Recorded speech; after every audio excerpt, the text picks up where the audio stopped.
And he said, some of the biggest struggles I think I have at the moment, is lack of time between shifts. Example, completed a 12-hour shift, drive home, sleep for 4 hours, then get back to work. Takes a toll on the body, especially when you're trying to be good on the nutrition front, as some of my shifts can change from day to day. Looking at modifying my strategy, where all meals are pre-prepped 3 to 5 days in advance.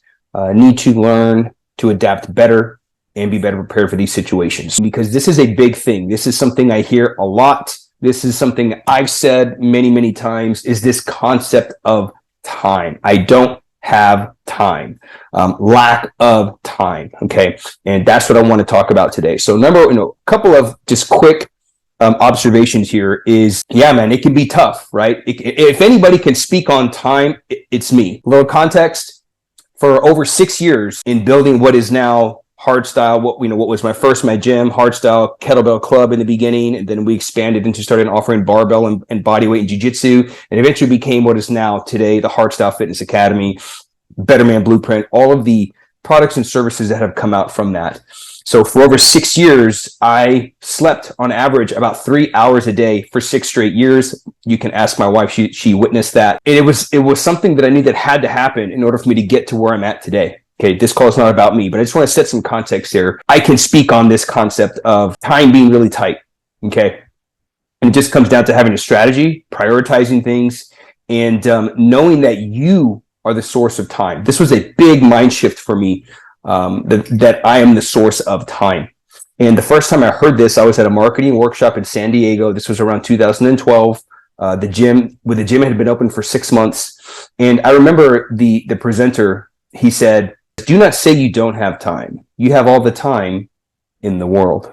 That was just kind of like mind blowing for me. And that's when the seed was planted that I am the source of time. I am where time comes from. There is no such thing as I don't have time. And I'm going to break down what I mean by that. It's not just some assertion that I'm saying like, oh, well, just suck it up. You have all the time in the world. No, literally, I'm going to give you an examples of how you are where time comes from. We all have the same 24 hours in a day. If you're working 12-hour shift, that leaves 12 hours.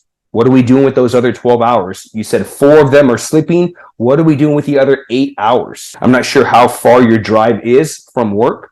That definitely has to be taken into consideration. But I think if we take a moment and look back at our day of, okay, 24 hours in a day, 8 of them are being committed to work.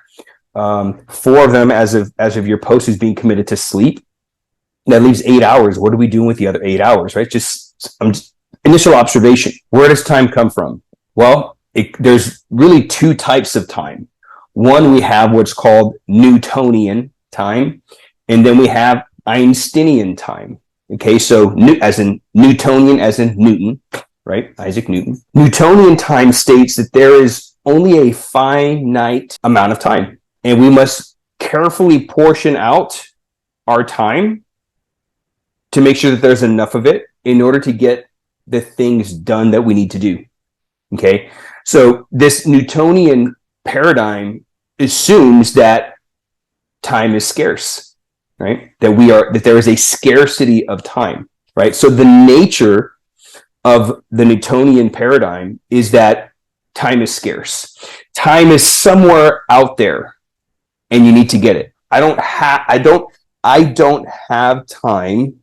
What we're saying there is, time is somewhere out there in space, and I don't have enough of it. I need to get more of it. That is a Newtonian paradigm. Okay.